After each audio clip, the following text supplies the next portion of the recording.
jemaat Home Sisi yang terkasih di dalam nama Tuhan Yesus Kristus, mari sebelum kita mengangkat puji-pujian bagi Tuhan, kita satu dalam doa. Terima kasih Bapa, terima kasih Yesus. Terima kasih Tuhan atas kasih karunia-Mu Tuhan, kami boleh ada sampai hari ini Tuhan. Kami bisa berkumpul Tuhan bersama keluarga Tuhan.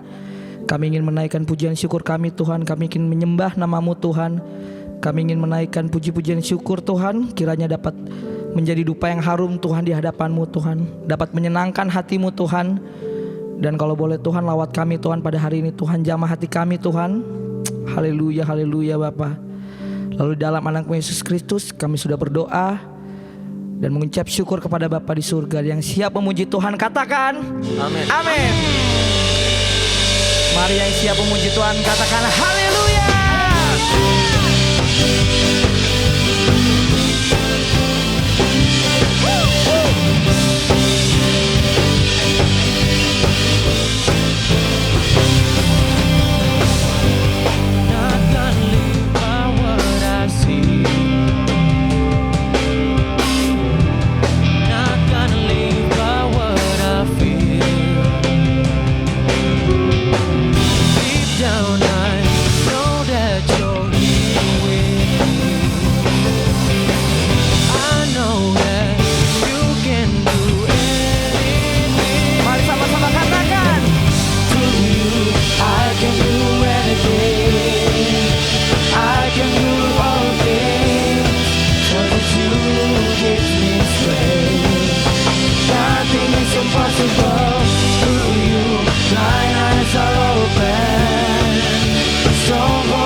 Ditinggikan, datanglah dan bertahta Tuhan.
for Jesus. Woo!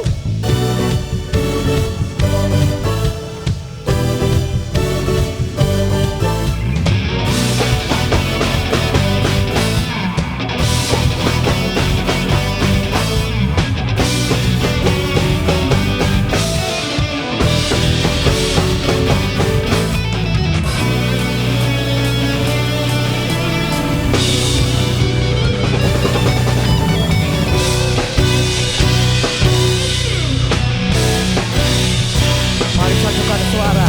Kami rindukan kuasa lawatan-Mu, kebangkitan pasti terjadi. Oh, oh, oh. Datanglah dan bertata, kuat dan berkuasa, saat hati bersatu menaikkan pujian. Belenggu dipatahkan, mujizat dinyatakan. Great is our God. Datanglah dan bertata, kuat dan berkuasa, saat hati bersatu menaikkan pujian. Belenggu dipatahkan, mujizat dinyatakan. Great is our God. Tepuk tangan bagi Dia. Dialah yang layak ditinggikan, Dia yang layak disembah. Haleluya, haleluya. Mari kita siapkan hati kita. Kita ingin menyembah Dia lebih dalam lagi. Haleluya.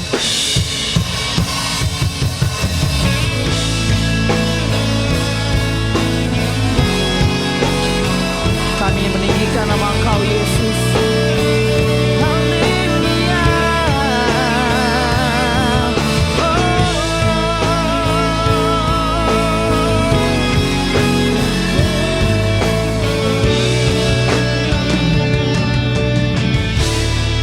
Mari bersama katakan, sungguh besar setiamu, nyata di sepanjang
lebih dalam ku menyembah dalam roh dan kebenaran selamanya.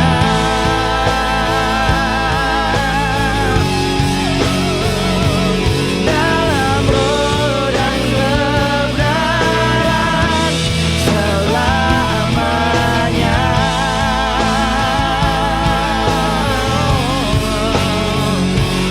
Dalam roh dan kebenaran selamanya.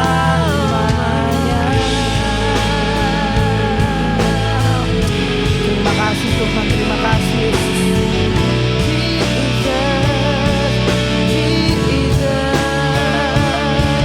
Ku berterima kasih, kami mengucap syukur Tuhan.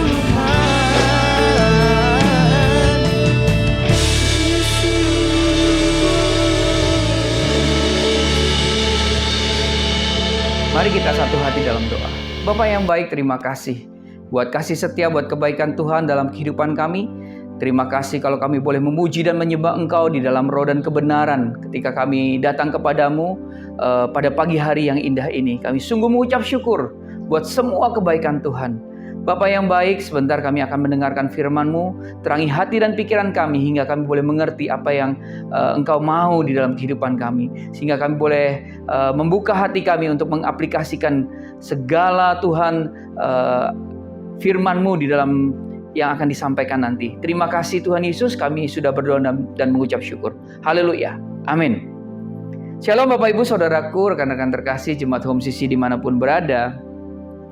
Pada kali ini saya akan menyampaikan khotbah, ya, seri lagi ke depan mengenai ucapan bahagia yang disampaikan oleh Tuhan Yesus di dalam Matius 5 ayat 1 sampai 12.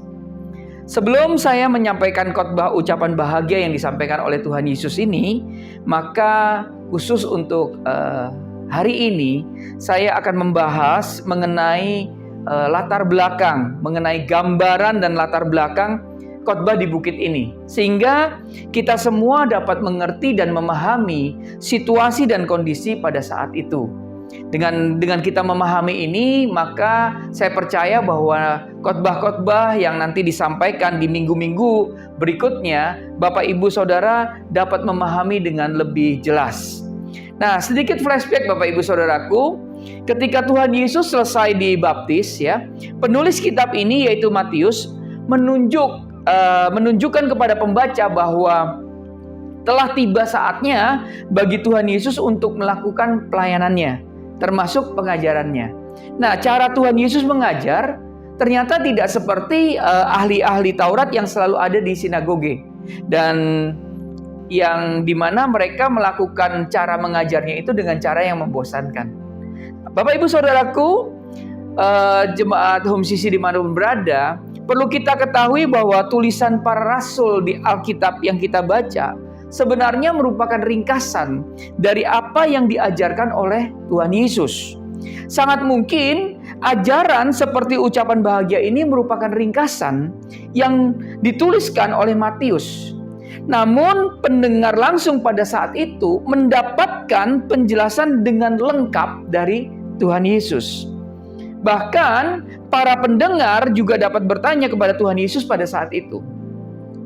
Firman Tuhan berkata di dalam Yohanes 21 ayat 25 bahwa kalau semuanya dituliskan satu persatu, maka dunia ini tidak akan memuat semua kitab yang harus dituliskan ini.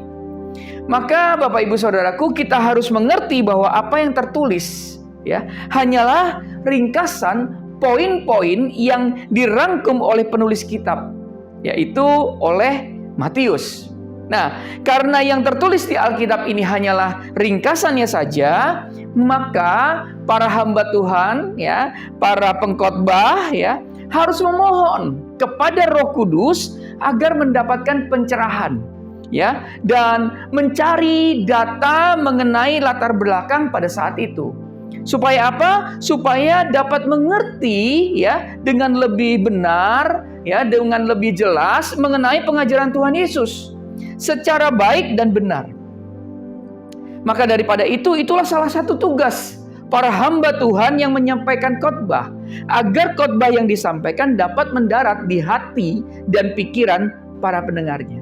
Nah, sama seperti pengajaran Tuhan Yesus yang mendarat di hati dan pikiran pendengarnya pada saat itu. Bapak, Ibu, Saudaraku, rekan-rekan terkasih, perlu kita ketahui bahwa cerita ucapan berbahagia ini dimulai bukan secara tiba-tiba. Ya, kalau kita lihat di dalam Matius 5 ayat 1, ya, ketika Yesus melihat orang banyak itu, naiklah ia ke atas bukit, ya. Dan setelah ia duduk, datanglah murid-muridnya kepadanya. Jadi perlu kita ketahui bahwa Yesus tidak tiba-tiba naik kemudian mengajar banyak orang. Ya, kalau Bapak Ibu perhatikan di dalam Matius 4 ayat 23 sampai 25 dikatakan demikian. Matius 4 ayat 23 sampai 25. Yesus pun berkeliling di seluruh Galilea. Ia mengajar dalam rumah-rumah ibadat dan memberitakan Injil Kerajaan Allah, serta melenyapkan segala penyakit dan kelemahan di antara bangsa itu. Maka tersiarlah berita tentang dia di seluruh Syria dan dibawalah kepadanya semua orang yang buruk keadaannya, yang menderita berbagai penyakit dan sengsara, yang kerasukan, yang sakit ayan, dan yang lumpuh. Lalu Yesus menyembuhkan mereka. Maka orang banyak berbondong-bondong mengikuti dia. Mereka datang dari Galilea dan dari Dekapolis, dari Yerusalem dan dari Yudea dan dari seberang Yordan. Jadi khotbah di bukit atau di gunung dan ucapan berbahagia ini terjadi ketika Tuhan Yesus berjalan berkeliling di seluruh Galilea. Untuk apa? Untuk mengajar di dalam rumah ibadat ataupun juga ketika di dalam perjalanan. Nah, luar biasanya Tuhan Yesus itu tidak hanya mengajar, namun juga menyembuhkan orang sakit, seperti sakit ayan, ya, bahkan orang yang lumpuh, ya, disembuhkan, mengusir setan. Nah, karena Tuhan Yesus melakukan hal ini, maka ada begitu banyak orang yang mengikuti Tuhan Yesus. Mereka datang dari Galilea, Dekapolis, Yerusalem, dan Yudea. Ketika semakin banyak orang itu datang mengikuti Tuhan Yesus itu, maka ya di dalam Matius 5 ayat 1 dikatakan Tuhan Yesus itu naik ke atas bukit, ya, atau bisa juga dikatakan ke atas gunung.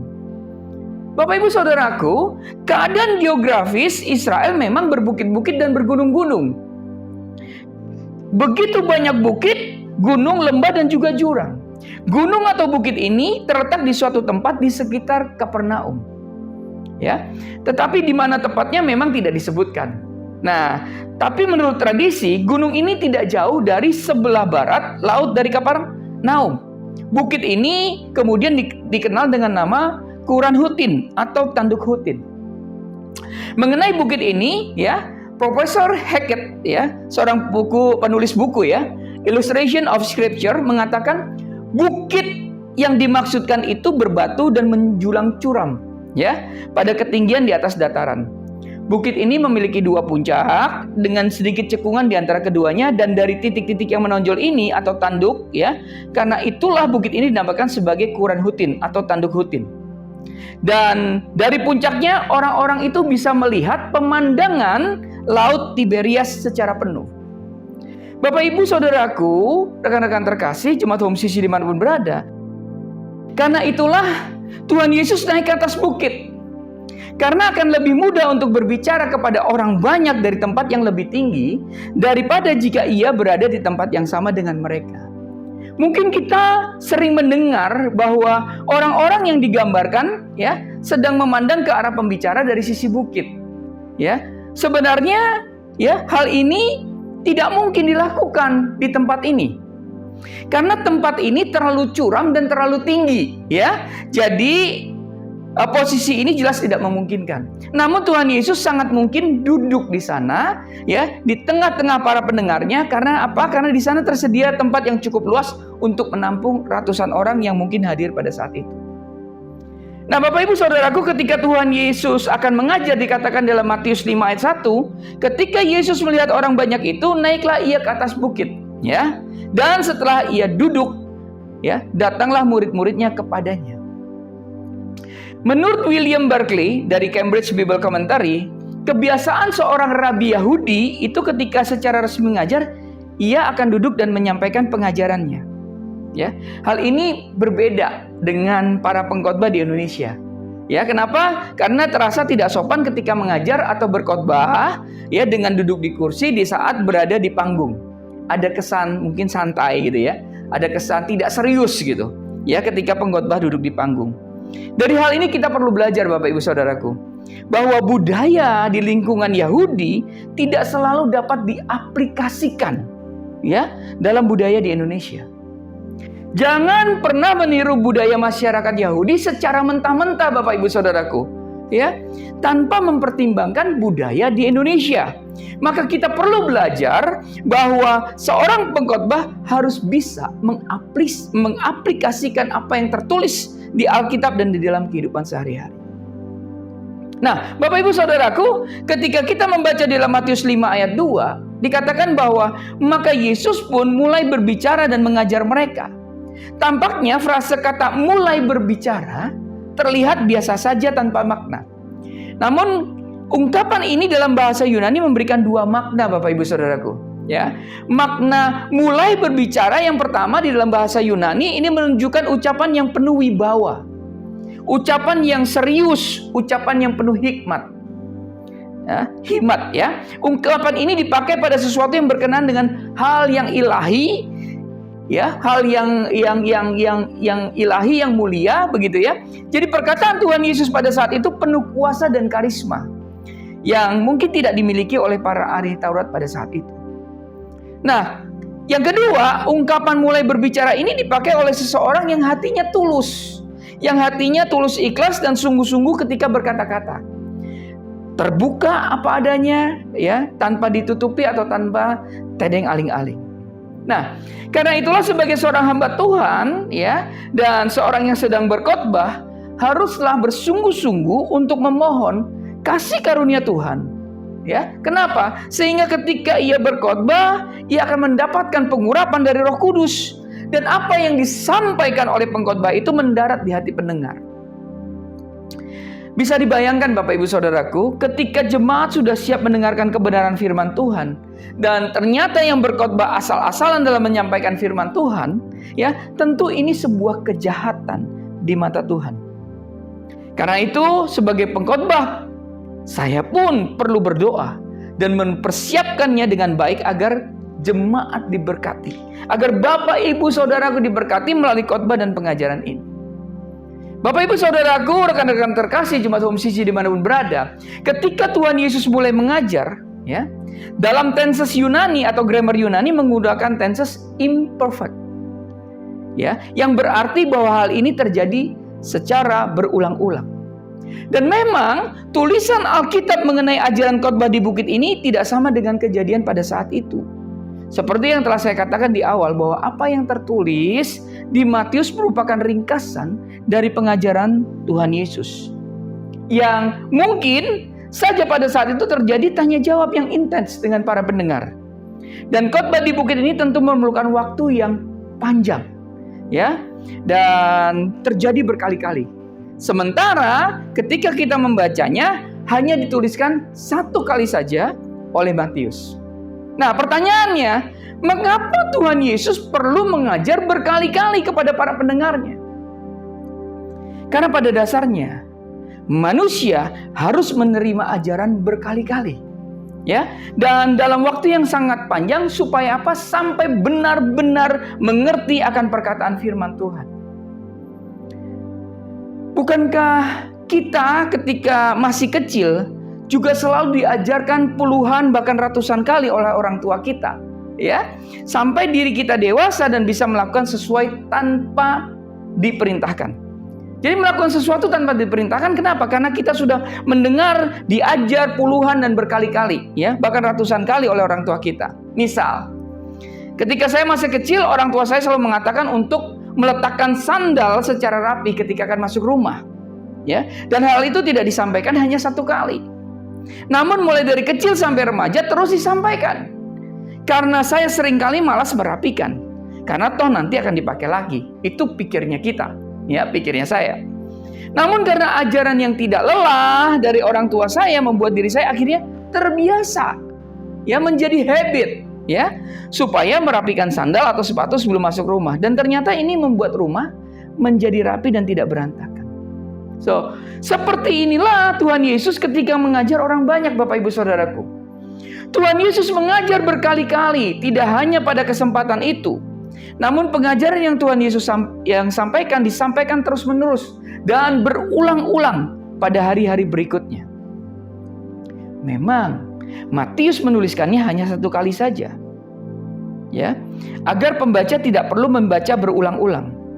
Namun ketika pengkhotbah mengajarkan firman Tuhan, perlu mengajarkannya berulang-ulang. Karena itulah saya tidak bosan-bosan untuk terus memberikan pengajaran yang sehat. Mungkin sekali-kali ada teguran, mungkin sekali-kali ada koreksi. Supaya apa? Supaya jemaat yang mendengarkannya dapat bertobat dan kembali ke jalan yang benar. Bapak Ibu Saudaraku, jemaat Home Sisi dimanapun berada, sebagai jemaat Tuhan yang mendengarkan berulang-ulang kebenaran firman Tuhan juga tidak boleh bosan. Katakan amin.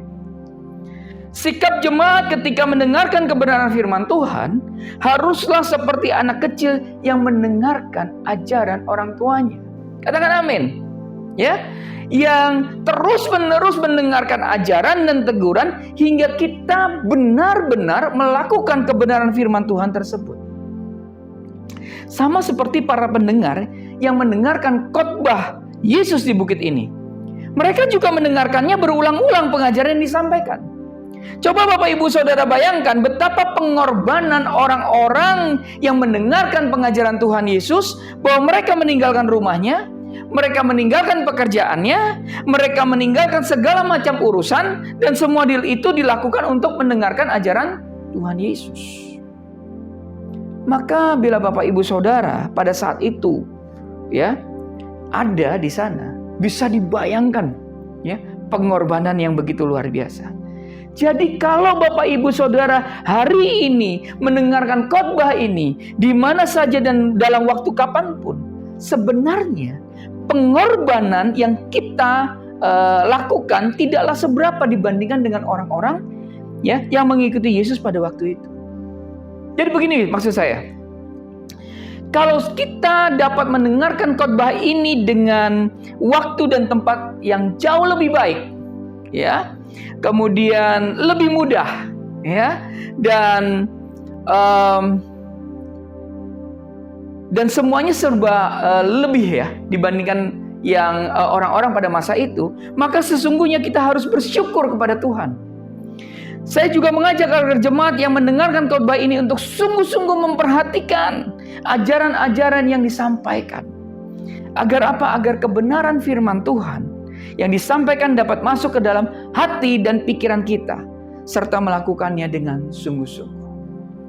Bapak Ibu Saudaraku, rekan-rekan terkasih, jemaat Home Sisi dimanapun berada, setelah saya menyampaikan latar belakang khotbah di bukit ini, maka minggu depan kita akan mulai belajar bersama-sama, ya, mengenai bagian pertama dari ucapan bahagia, ya, di mana yang pertama adalah berbahagialah orang yang miskin di hadapan Allah, karena mereka lah yang empunya kerajaan surga. Minggu depan kita akan belajar mengapa orang miskin dikatakan berbahagia. Bukankah tidak ada seorang pun yang mau menjadi miskin? Bahkan orang miskin pun ingin menjadi kaya dan diberkati hidupnya. Lalu mengapa Tuhan Yesus mengatakan demikian? Ya, karena itu tunggulah minggu depan saya akan menyampaikan dengan pemahaman yang benar. Saya berharap dengan khotbah yang sederhana ini kita memahami latar belakang untuk kita menyiapkan hati. Minggu depan kita akan mulai belajar, ya, mulai belajar tentang ucapan bahagia.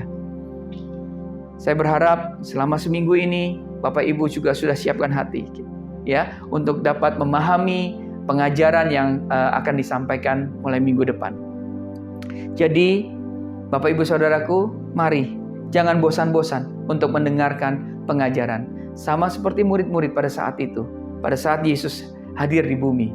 Mereka tidak bosan-bosan. Terus diulang-ulang oleh Tuhan Yesus ketika Tuhan Yesus mengajar. Demikian juga dengan kita. Katakan amin. Kita berdoa. Bapa yang baik, terima kasih buat kasih setia, buat kebaikan Tuhan dalam kehidupan kami.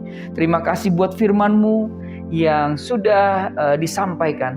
kami boleh Tuhan untuk membuka hati kami, untuk menerima kebenaran firman Tuhan, untuk tidak bosan-bosan bahwa pengajaran firman Tuhan terus berulang-ulang dan kami mau dan tidak bosan untuk menerima pengajaran itu. Tuhan Yesus, terima kasih. Terima kasih. Sampai kami boleh melakukan firman-Mu tanpa perlu lagi disuruh atau apapun juga. Karena kami sudah mendarah daging apa yang menjadi kebenaran firman-Mu itu dalam hidup kami. Terima kasih Bapa yang baik. Kami sudah mendengarkan firman-Mu dan waktunya kami mengaplikasikannya itu dalam kehidupan kami. Dalam nama Tuhan Yesus, kami berdoa dan mengucap syukur. Haleluya. Amin. Karya terbesar dalam hidupku, pengorbananmu yang selamatkanku.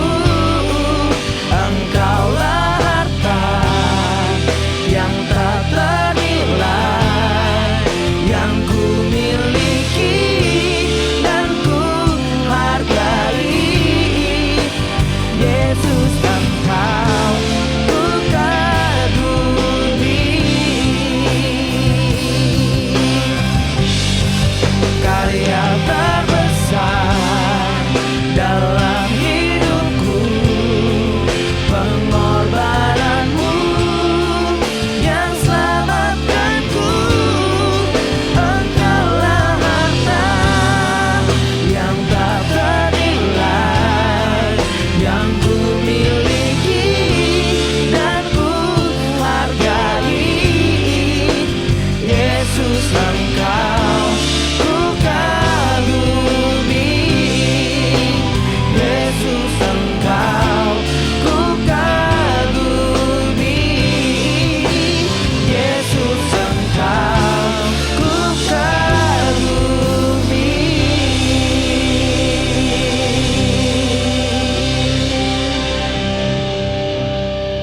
Karena itu saudara-saudaraku, jemaat Kristus yang dikasihi Tuhan, angkatlah kedua tanganmu dan terimalah berkat. Mari aminkan setiap perkataan berkat yang kita percaya bahwa kita menerimanya. Tuhan memberkati engkau dan melindungi engkau. Tuhan menyinari engkau dengan wajahnya dan memberi engkau kasih karunia. Tuhan menghadapkan wajahnya kepadamu dan memberi engkau damai sejahtera. Kiranya kasih dan penyertaan Bapa di surga dan damai sejahtera dari Tuhan Yesus Kristus serta penghiburan dari Roh Kudus terus menyertai kita sampai Maranatha, Tuhan Yesus datang kembali. Kita yang sudah menerima berkat Tuhan, mari kita sama-sama katakan amin. Selamat hari Minggu, selamat menikmati kebersamaan bersama dengan keluarga. Terus mencintai Tuhan, berhenti menghakimi, dan selalu menjadi berkat. Tuhan Yesus memberkati. Kiranya Engkau memberkati aku berlimpah-limpah dan memperluas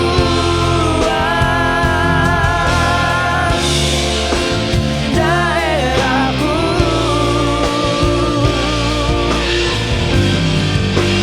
dan kiranya tangan-Mu menyertai aku dan melindungi aku daripada malapetaka,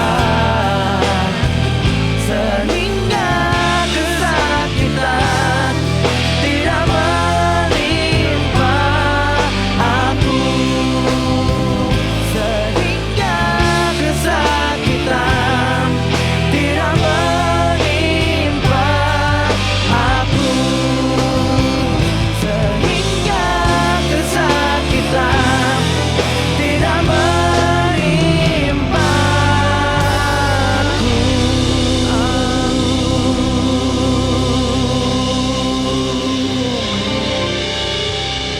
Selamat hari Minggu, jemaat Home Sisi. Tuhan Yesus memberkati.